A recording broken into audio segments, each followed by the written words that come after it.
Magaalaa Dambalii isheen dhalattuu eessaa akka taate hin beeku. Hojii kanaafuu achi deemtee achuma keessa iyyuu taate waan kana raawwattee hin beeku. Achuma magaaluma Dambaliiti kan ta'e taate.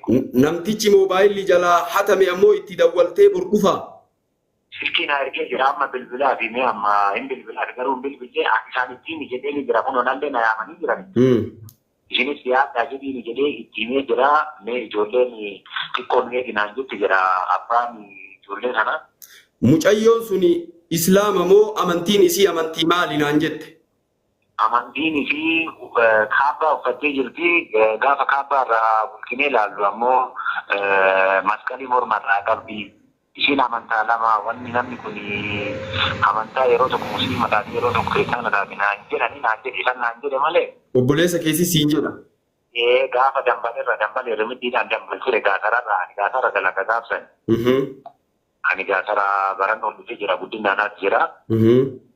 Gaafa 2004 viidiyoo sanillee namni biraa isaaf ergee viidiyoo san deebisanii inni nam mul'ise. Qaamni viidiyoo kana isaa iyyuu erge poolisii ho'iiti. Obboleessi ergoodha gaas.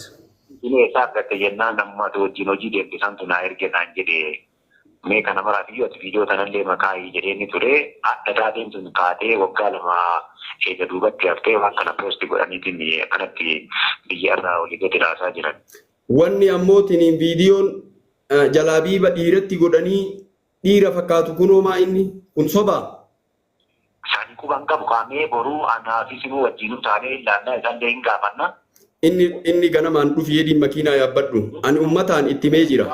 Ummata mana doktor Asliitti liivii irra taa'ee waan ati natti himte kulli ummatatti geessee jira. Taateen ka taate waggaa 2 har'aatii je'een. Kaammootiin waan kana hojjete obboleessa kiyyaa naan jette. Obboleessa kee fiddaa jennaan boriin dhufaa istiidiyoo keessanitti anilleen dhufaa.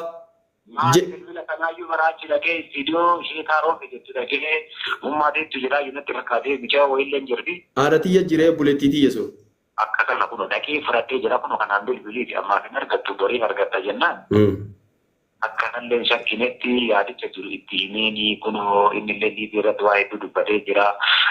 Isaanitti mucayyoon gaasaraa takkaayyuu dubbattee jirti jedheen takaadirootaan finfinnee teessu suni.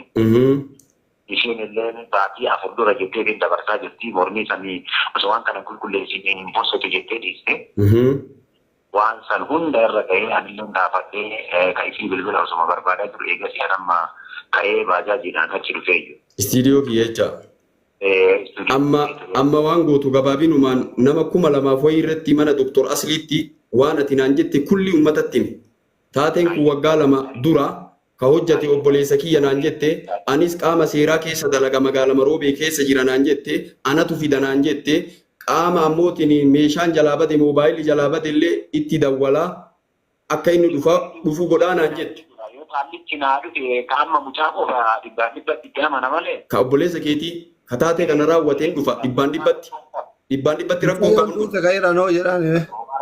Maal seeratti illee yoo dhiyaate seerri illee nama ajjeesellee yoo badiidha yookaan dogongora illee jedhe araarama gochuufii danda'a. Akkasuma dhugaa bakka nutis ka barbaannu kanuma wanni ammootiin gidduu lamaan deemtee qaama seeraallee ta'ee maa kana booreessitaa fi laastikii tubboo wanni mabraatiin keessaa baheen tahaa ture malee uleellee miti wanni suni.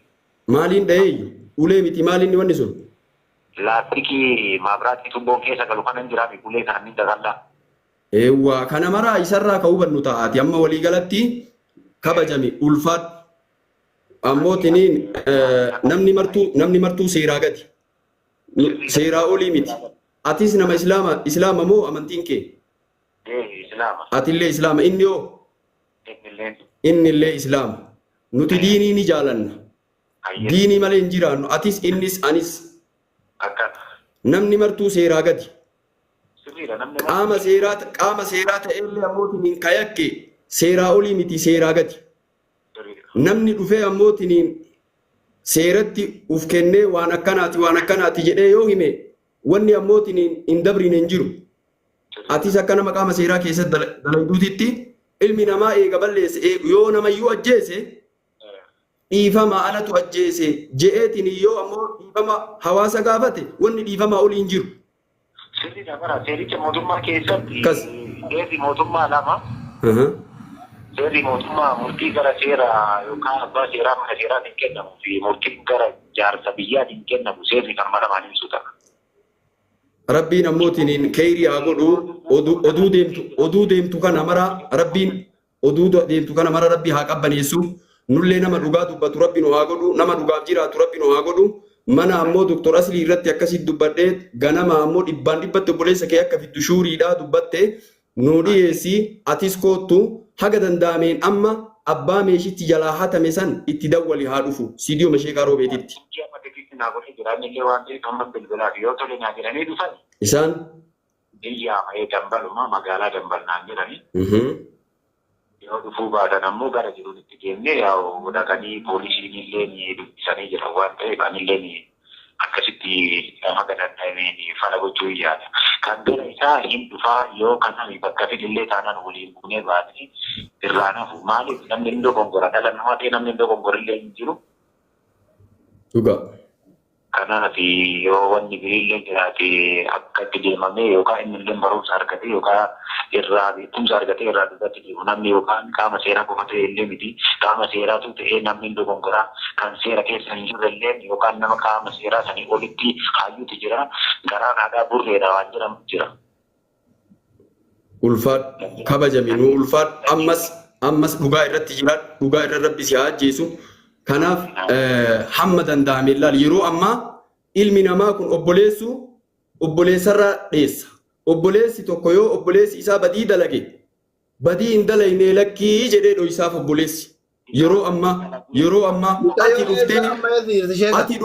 ati dhuftee obboleessa kiyya badiillee qabaatu sheeka nama isin kabajnu hawaasni illee isin kabajaa istiidiyoo kiyyatti dhuftee silkii fudhattee na waliin haasa'u anatu dhiyeessa.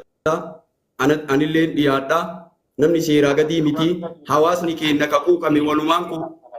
Istiidiyoo sanillee dhufeewi. Nama biraatti ergee yookaan dubbisiisuu hin danda'a hin barbaadne maaliif sa'aatiin kun dhufe yoo inni raawwate akka ofii raawwatetti uflaadeetiin fiigee dhufe amma miidiyaarra wanni kanaa ololaa kanaa farfamaa jiru kun akka taatee lubbuun namaa baheetti dubbatamaa jira. Dhugaa. Lubbuun namaa sin dabarree rabbi oolchee jira. Ani kanaaf dhaqee namni gariin Mikayoon duuta jedhanii jedhaane.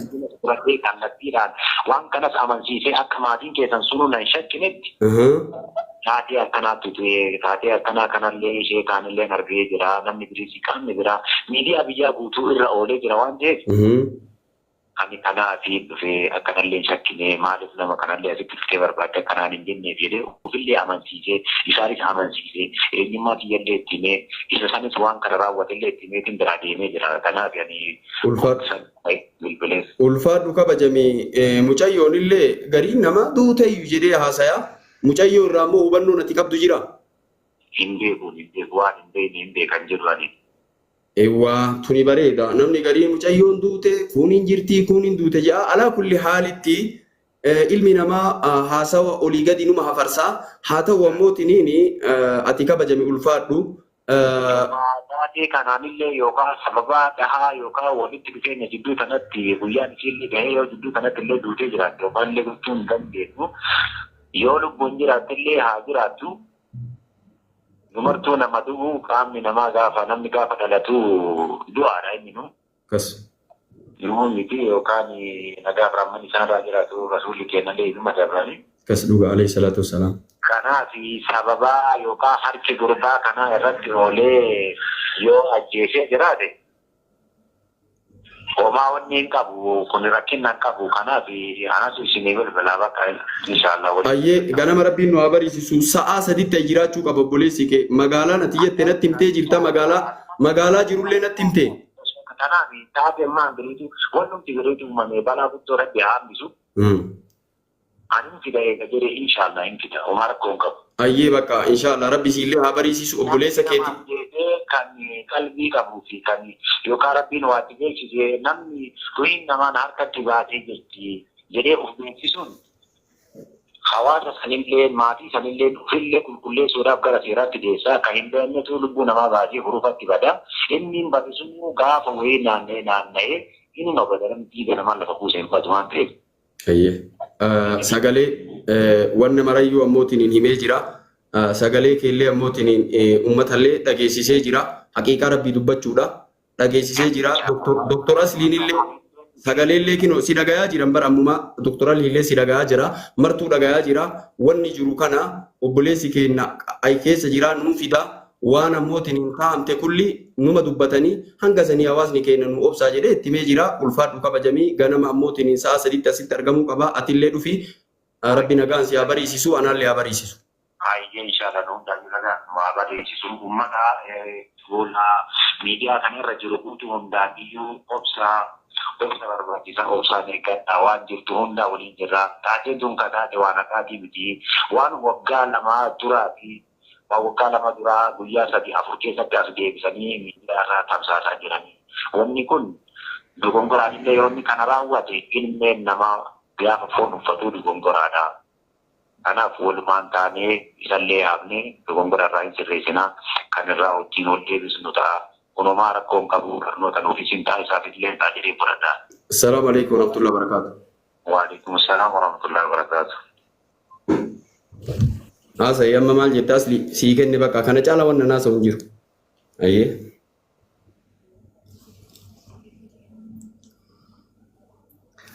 Ifanya kan guddaa galatooma.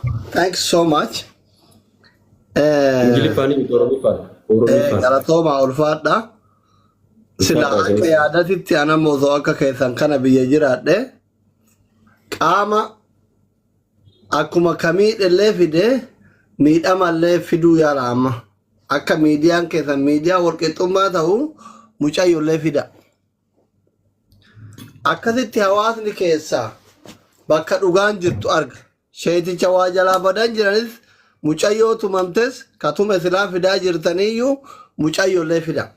Amma uumaan dubbadhu rabbiin haala nu haa laaffisu waan taatee kanallee rabbiin nu haa gabaabsu ni mokkorraa ni dawwallaa ni hubannaa inshaallah kanurra jiru ammootiin nu ol ammootiin qaama seeraatii ol ammoo rabbi jira rabbiin ammootiin haala maraa haa laaffisu gabayaa tana walumaan burlaallaa aga boriitti kabajaadhaan nu eegaa rabbi isinillee haa bariisisu warra jala jirtan ulfaadhaa warri taaptaaf jettanii aga ammaa nu bira jirtan atillee kamana ammoo bantee nu ammootiin nurra haasawa fuute kabajami ulfaadhu kinoo bakka kanatti ammootiin kabajaan siin malti akkuma galatoomaa nuun jette atis galatoomaa siin jette.